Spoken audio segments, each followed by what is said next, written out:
So good afternoon, everyone. My name is Jerica. I am an information systems and marketing major at the Quasham School of Business. And my Keystone project is a date night meal kit business plan. So I'll talk about that. All right. To start off with a quick introduction. So in the very beginning of the process, when we were brainstorming basically the Keystone ideas, I was thinking about how I could combine my passions for food, as you can tell here, with my background in business and entrepreneurship. So I started looking around my life to see if there was an existing problem that I can address through this project and help solve. And so one day I was just grabbing dinner with one of my close family friends, Ali and Fang. They're in their mid-30s, and I just tossed out the question how are you guys enjoying Boston? How are you guys doing? And they were basically like, we are so busy, we barely even see each other. And I was like, oh, okay, that's a problem because they're married. So I was like, okay, I think that's something that could be addressed. And so then I did some more market research, and I found that actually a lot of couples do face the same problem, especially young, busy professionals. They just get really caught up in their professional lives that it's hard to kind of give time to their significant other as well at home. So I also looked a bit more into what happened during the pandemic, and things got worse. So a lot of people said that they faced boredom during the pandemic just because a lot of in-person experiences were restricted, so there was not a lot of things you could do with your partner, essentially.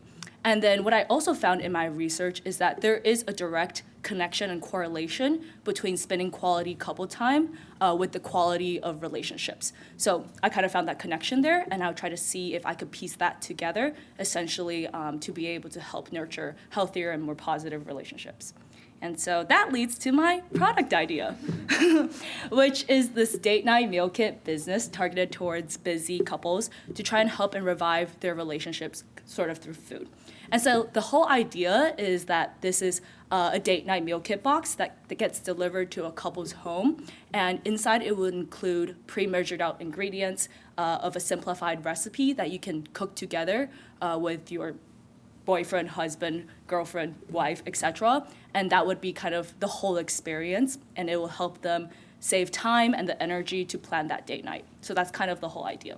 And you end up happy, as you see there.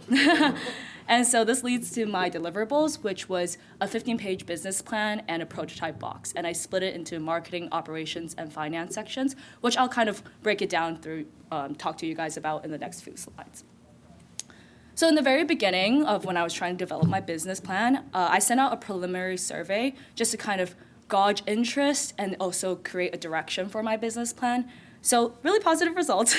78% of the 110 respondents said that they were at least somewhat interested or very interested in my product idea, which is a good sign. And then 53% of the respondents said that they expected the price to be around $30 to $45, and 66% said that if sustainable materials were used, they were going to increase their purchase intent, which this was just to give me an idea of how to guide myself towards how to write the rest of my business plan. So it was a good starting point.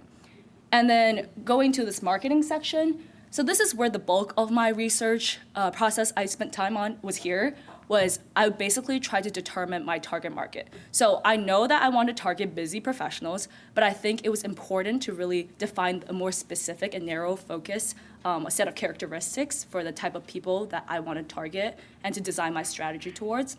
So basically what I did here was I sent out a questionnaire to the same 110 people, and I got responses from them. And I asked questions like, how often do you go on date nights? How often do you cook at home?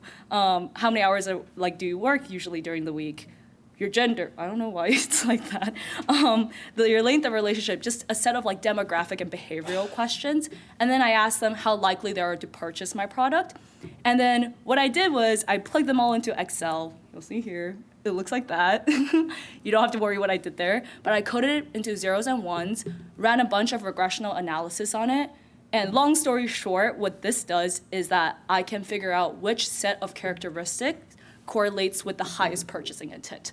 So don't worry what I did there, but this is what's important. So after I did all of that, after all my regressional analysis, I was able to draw out which set of characteristics of people told me that they will purchase my product more likely, if that makes sense, yes.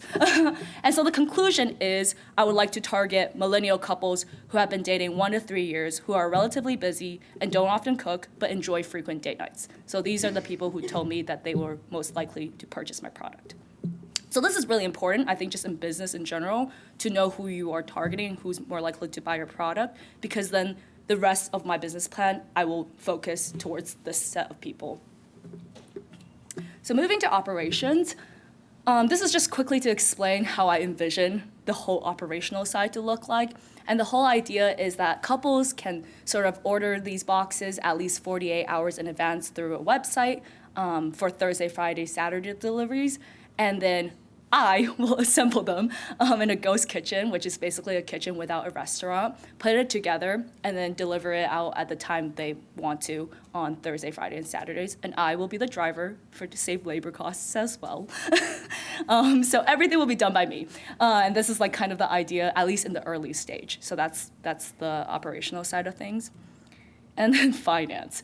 So this is the ugliest slide I've ever made in my life, but we will be okay. Okay, so you can look at the numbers, but the whole idea of this slide is I try to figure out how much each of these meal kit boxes will cost. I forgot to mention, but in the early stage, I wanted there to be 4 meal kits. So steak night, sushi night, pizza night, and then the Chinese dumpling meal kit so that they can kind of choose through on the website.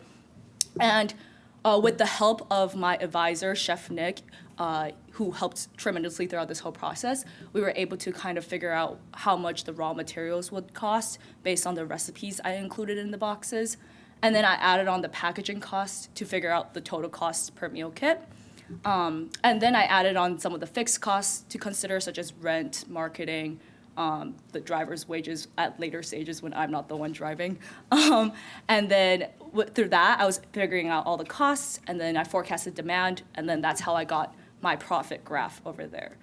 So all of that, main takeaway is that ideally by the end of 18 months, there will be really positive profits if demand goes as forecasted, and I can break even, which is nice. Yes, and so here is the more fun part. So I do really enjoy branding myself, and I like marketing. So I was able to play around, make some prototype items for my box, and I came up with the name Table for Two, and based on like the survey results I got, I tried to go for a more gender neutral design, and then these are some designs I made. In the end, I chose the one on the right that you see there, and that's what I really incorporated in a lot of my prototype. I then made these menu cards and just stuff that I will print on these cardstock paper and include it in the meal kit box.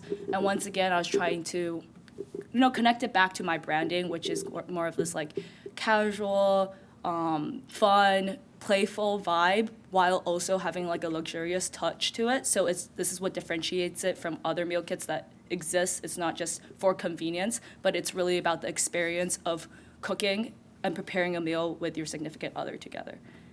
And so I did this, and it was really fun. But I made the product, got the box, and put the recipes together. And you can see everything is kind of like prepackaged in vacuum sealed bags. And I don't have it in this picture, but I also have like tissue paper with the logo on it that makes it more aesthetic. But this was kind of what it looked like in the end. I had a lot of fun doing it. And this is the steak night meal kit. And yeah, so that pretty much sums it up. My main takeaway is I really did learn through this process. That was my main goal, to try to figure out how I can write a business plan by my own. And in terms of future for this business, maybe I'll submit it to the Summer Accelerator at BU next summer at Innovate at BU. And lastly, I'd like to thank my advisor, Chef Nick. He met with me every week and was absolutely great throughout the whole process. And Dr. Fish, who was our HC 502 professor. So thank you.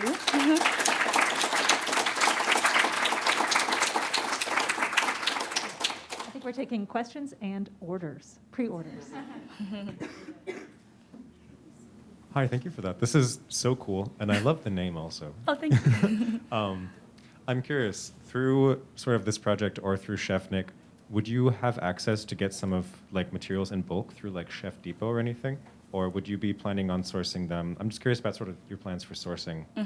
So sourcing, yeah, so that was part of the operational side too. I do include it in my business plan, but this was just too short of a presentation for me to include everything. But sourcing would be wholesale, and it would be similar to like where restaurants source their ingredients. And the raw materials cost that I did calculate out is wholesale price, so it's not like if I go down to Star and I buy everything. And Chef Nick helped a lot with that because he's had like so much experience in the industry, and he was basically able to help me find really accurate cost numbers that included my business plan. Yeah.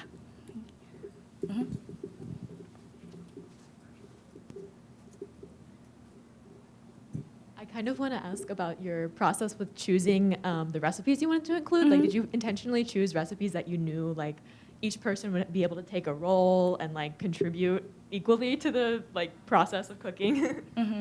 I would say at first I was, so those who know me maybe know I started a dumpling business last summer. But basically at first I was like, wow, it would be so fun if I could kind of share this experience of cooking, because in at least my family tradition and culture, like making dumplings together is a whole like family experience of doing it together, and it's like a bonding experience. So that's kind of like how I first came up with like the dumpling experience, including that recipe in. But then obviously that is a very niche recipe, and I feel like if I want to cater to a greater audience and group, I have to provide options. So then I thought more of like trying to hit a few different popular cuisines. Oh, I did send out, that was one of the questions in my preliminary survey, like which cuisines do you like the most? And Italian, like American, was one of the like more popular ones, and that's sort of how I came up with the 4 recipes. And I did test the 4 of them, which was a lot of fun too. And that's kind of how I ultimately picked the various cuisines and recipes for these 4 meal kit boxes. Yes. My first question is where to buy this. But Yeah. I was wondering about the differences in, I mean, the steak meal was like $40-something, and the pizza was like $5. So how do you account for the huge difference? I mean, in your profit model, how do you account for that? Because it seems like if everyone's steak, then that's going to influence how much money your profit. Yeah, that's a really good question. So I think like, I feel like in a lot of businesses, there's a few products that are always like the higher profit margins. There's different profit margins for different products. And I think like my research or like how I set this up allows me to know which products or which meal kit box has the higher profit margin. So through the process, obviously I would hope more people buy like the pizza box or the dumpling box because the profit margin there is much higher. So that's something for me that's good to know in terms of marketing down the line or like operations down the line. And obviously I'll try to reduce costs as much as possible in the future once I can do that with more money. But I think now it's just good to know which items are the higher profit margin ones and focus on those, but good to have a larger product offering in the beginning. Yeah. Thank you very much. Okay, thank you.